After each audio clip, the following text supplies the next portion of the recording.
जब भारतीय जनता पार्टी का कार्यकर्ता मंत्री जी से मिलने आता है, मंत्री जी को प्यार से माला पहनाता है, भारतीय जनता पार्टी का नारा लगाता है और उसके बाद कान में कहता है कि मंत्री जी 14 घंटे से बिजली नहीं आई, तो मंत्री जी सारी बातों को भूल करके भगवान का नारा लगवा करके अपने विभाग की बातों को दरकिनार कर देते हैं और मंत्री जी का उत्तर आता है कि कोई कमी नहीं। बोलिए सियावर रामचंद्र की जय, बोलिए बजरंग बली की। अरे बैठिए डॉक्टर राज प्लीज।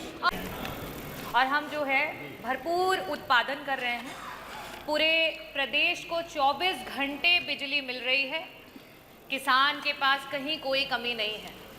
और चाहे वो ग्रामीण अंचल की जनता हो या वो शहरी अंचल की जनता हो, वो ना जाने क्यों यहाँ तक कि मंत्री जी का कार्यकर्ता भी, जब भारतीय जनता पार्टी का कार्यकर्ता मंत्री जी से मिलने आता है, मंत्री जी को प्यार से माला पहनाता है, भारतीय जनता पार्टी का नारा लगाता है और उसके बाद कान में कहता है कि मंत्री जी 14 घंटे से बिजली नहीं आई, तो मंत्री जी सारी बातों को भूल करके भगवान का नारा लगवा करके अपने विभाग की बातों को दरकिनार कर देते हैं और मंत्री जी का उत्तर आता है कि कोई कमी नहीं।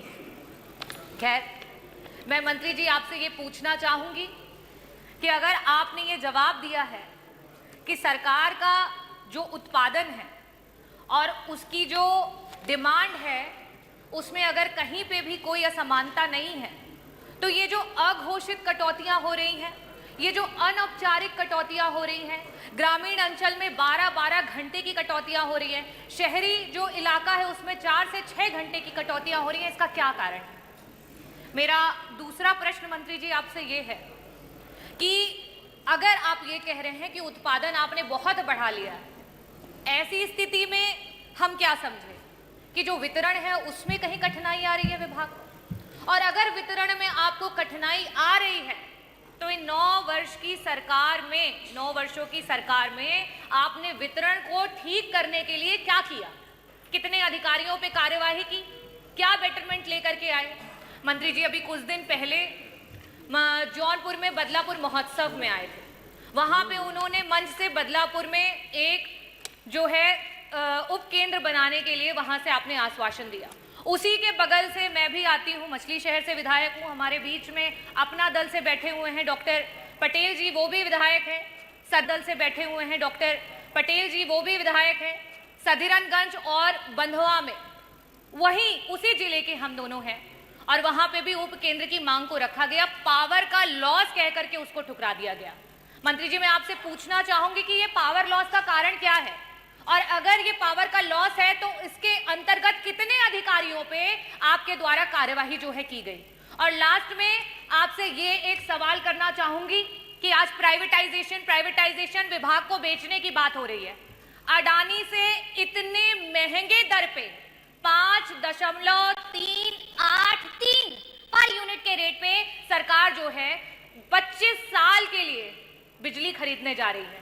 खैर उसका जो एग्जैक्ट अमाउंट है वो अभी तक पब्लिक नहीं किया गया है, लेकिन कैलकुलेशन के आधार पे वो 15,000 करोड़ का अमाउंट आ रहा है।